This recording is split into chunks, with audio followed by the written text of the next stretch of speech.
Hi guys, Alex here, and today we're going to learn how to hide objects in PowerPoint. So basically, I've just got this video PowerPoint presentation here, and it's about interest rates and bank deposits. It's on my Cash Concepts YouTube channel. You can check it out in the top right hand corner.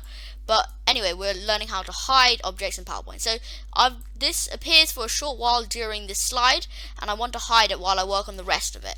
So what I need to do is click on the object that you want to hide, press shape format or picture format, and then press selection pane. It brings up the selection pane. This is the layers of the slide. So this video is right at the bottom, and this rectangle is right on the top. To hide this rectangle, all I need to do is press this eye icon, and then it hides. You can hide more than one if you want to, if you just want to focus on the video. But apart from that, that's how you hide objects in PowerPoint. I hope this helped you out, and if it did, make sure to hit that like button below, as well as that subscribe button to really help me out. Thanks for watching. I'll see you next time.